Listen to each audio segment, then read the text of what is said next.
All right. So hello, everybody. My name is Rachel Ellis, and I am the graduate intern at the Violence Prevention, Victim Advocacy, and Support Center here on campus.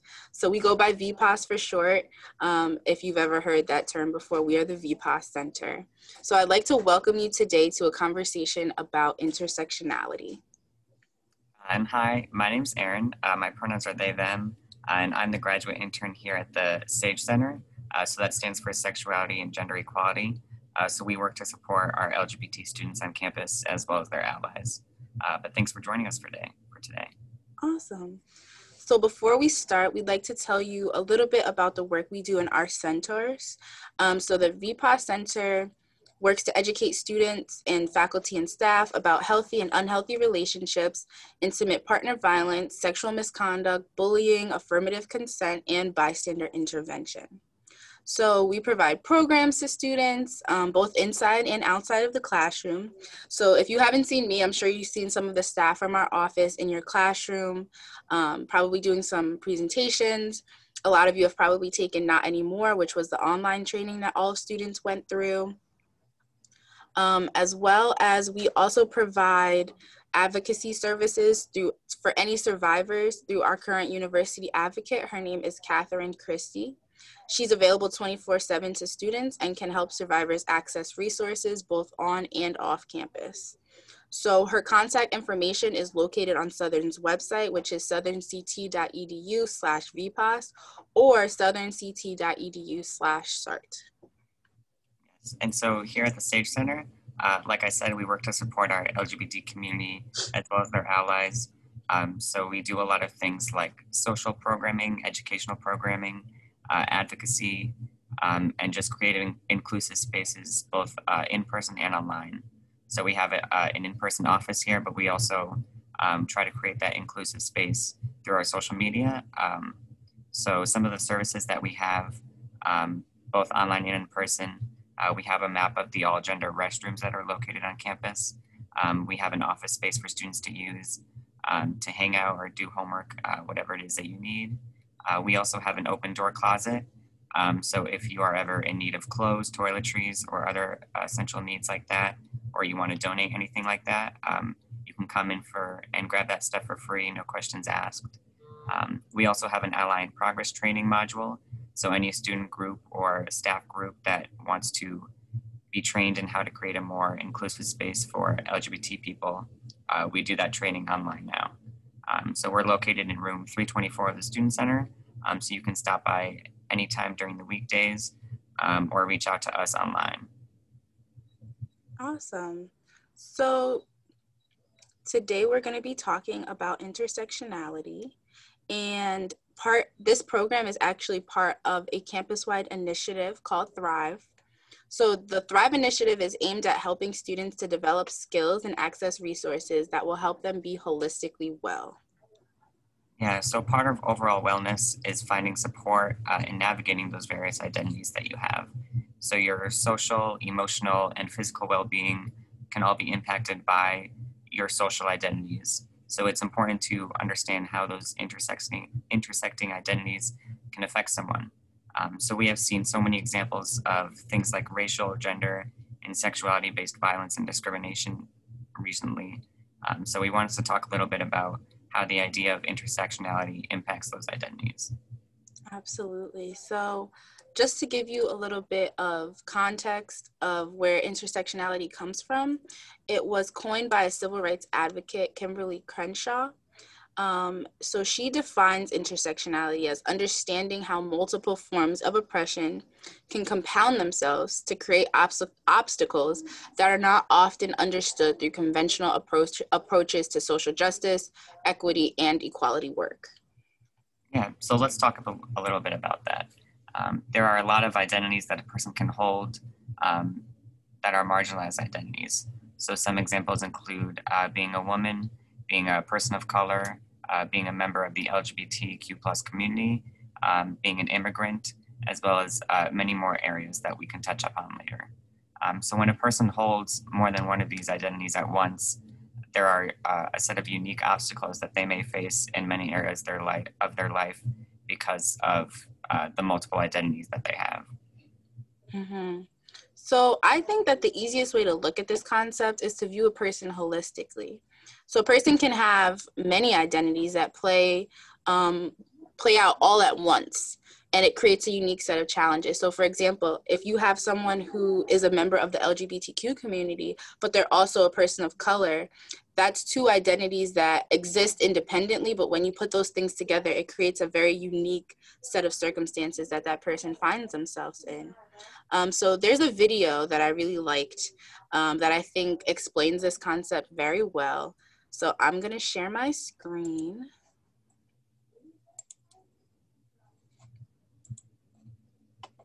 There we go.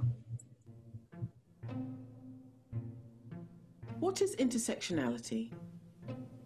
Intersectionality is a way of understanding social relations by examining intersecting forms of discrimination. This means acknowledging that social systems are complicated and that many forms of oppression, like racism, sexism, and ageism, might be present and active at the same time in a person's life. Everyday approaches to building equality tend to focus on one type of discrimination, for instance, sexism, and then work to address only that specific concern. But while the career of a young, white, and able-bodied woman might improve with gender equality protections, an older, black, disabled lesbian may continue to be hampered by racism, ageism, ableism, and homophobia in the workplace. Intersectionality is about understanding and addressing all potential roadblocks to an individual or group's well-being. But it's not as simple as just adding up oppressions and addressing each one individually. Racism, sexism, and ableism exist on their own, but when combined, they compound and transform the experience of oppression. Intersectionality acknowledges that unique oppressions exist, but is also dedicated to understanding how they change in combination. The roots of intersectionality lie within the Black feminist movement, with legal scholar Kimberly Crenshaw originating the term.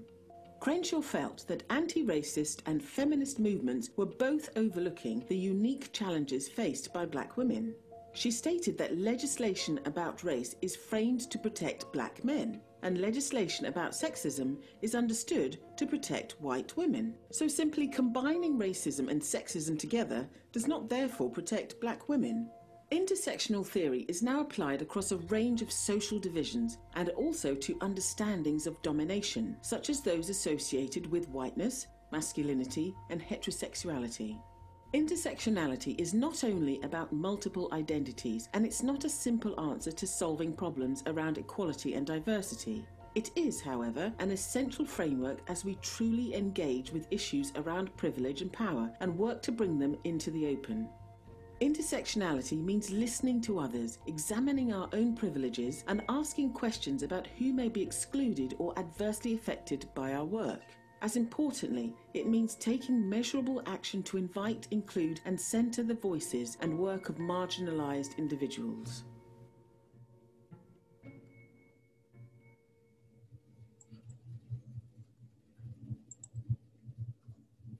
Awesome. So there was a lot in that video. I just love that video a lot. I think it does a great job of explaining intersectionality. And one of the concepts in that video and one of the examples they gave, I found very interesting was the one about Black women. So she talked about the fact that legislation and laws and policies that are created against racism are targeted towards Black men. And then when we talk about women's rights, a lot of the laws, the policies, and the struggle that we talk about for, like, say, suffrage is centered around white women. So that kind of puts Black women in this place where both of those marginalized identities that they hold, right, are not recognized. And then the work that is being done to support those communities that they're a part of excludes them. So I think that's a very good example of how intersectionality can play out.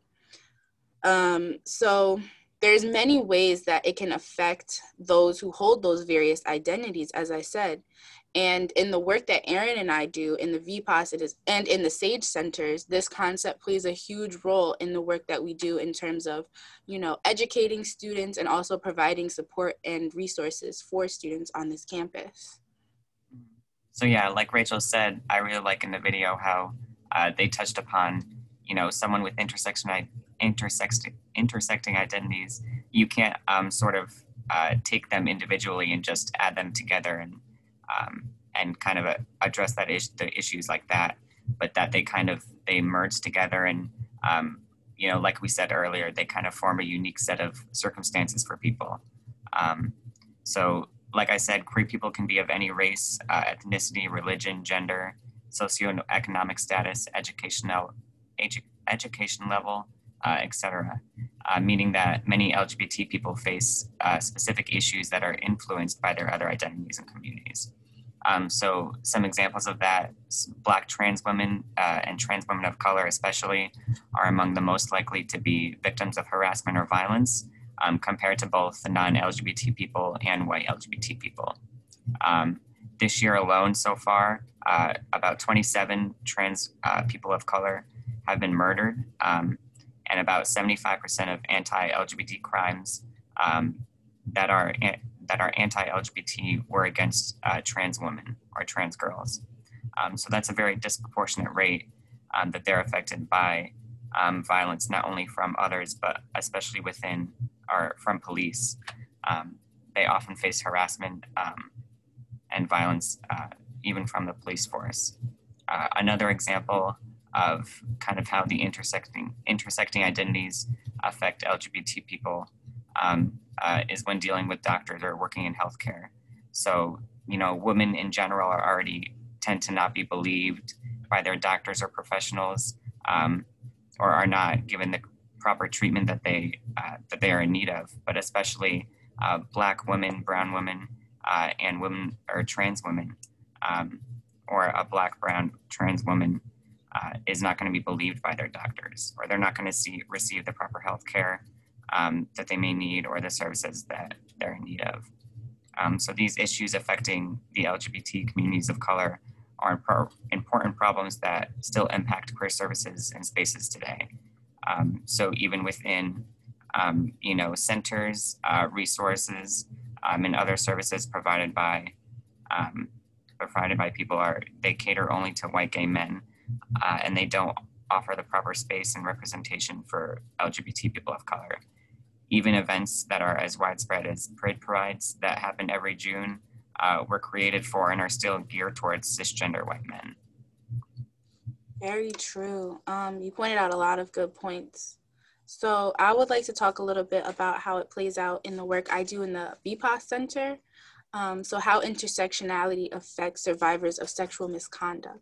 So people who experience sexual misconduct or intimate partner violence can be anyone, right? So from any race, ethnicity, religion, gender, sexuality, education, socioeconomic background, it could be anyone. But for the purpose of talking about intersectionality, I'd like to focus on the experience of women dealing with domestic violence, intimate partner violence, or sexual violence for a second. So African-American women or Black women experience intimate partner violence at a rate of 35% higher than that of white women, and about 2.5 times that of women of other races. So they often feel the need to protect the men in their community who already face stereotypes. So if a Black or brown woman is in a relationship that has domestic violence in it, or she is sexually assaulted by a Black man or a brown man in her own community, she may feel the need to protect that man because she understands that there are already stereotypes about them being dangerous or criminals. And that historically, Black and brown men are treated badly within the police system, and they're treated bad within the justice system. So they feel the need to protect them and to not, put them in a position where they're going to be entered into either one of those systems. So it's also known that Black women are much less likely to use things such as social services, battered women's programs, and go to hospitals because of domestic violence. And that kind of goes on to what Aaron touched on before, is that, Black women are often not believed when they go to doctors and when they go to shelters, or their experiences are minimized because there's a lot of these tropes about Black women having to be strong or them not experiencing pain in the same way that other races experience. So in addition, we can talk about the experience of Latino women. So one of the biggest obstacles that we see within Latino women seeking resources for intimate partner violence as well as sexual assault is that there's often a language barrier. So if there are not resources and services provided in their native language, that could be a huge barrier. And then we also have to talk about norms within Black and Brown communities, cultural norms about what is and is not accepted. So if we're not creating materials and we're not creating resources that kind of touch on those cultural norms, it's very hard for people to seek resources or even to know that something is wrong. And I also just want to reiterate what Erin stated about trans women of color and Black trans women. They are some people who experience the highest numbers of sexual assault and sexual violence, but they're often ostracized both by the Black community and also the LGBTQ community. So they often find no support and no resources within either of the communities that they belong to. Yeah, and I know we've talked a lot about, the issues and disparities that a lot of intersecting communities face. And I think a common theme among many of them is that they often aren't given or provided proper support for the resources that they need because they are ostracized from all the communities they are a part of. So, like we said earlier, Black trans women are often not as included in LGBT spaces, but they're not often also included in Black spaces. So they kind of have, nowhere to go for that support and resources. So touching upon all these problems and stuff, we also want to talk about a little bit of what we can do to try to minimize these issues and give support to those who need it. So there are a lot of things that us in the fields, as well as you as students, can do to improve these statistics and outcomes. So the first step is obviously bringing awareness to these issues, as we've been doing today. Getting the word out there, just that these issues are apparent and they still exist today, and making people more aware of them. Some other things that are really important to do, especially for people who may not have intersecting identities, is to listen to the voices of those and raise up the voices of those that have those intersecting identities. You're absolutely right, Erin. I think it's important for, people who do not have those intersecting identities or people who are allies to communities that are oppressed is to intervene, is to get involved. And as Erin said, to educate yourself and become aware that, just because might know one part of the community that you were supporting or you wish to know more about, you have to understand that there are people in that community who have compounding identities, and make sure that, when you're supporting that community, that you're supporting the entirety of that community. And I think we talk a lot in VPAS about bystander intervention and intervening in situations. And the third part of this series is going to really touch on what you can do when you see certain situations happening. But I think it's important that, whenever you may see these things, now that you're learning about this term, is to call them out.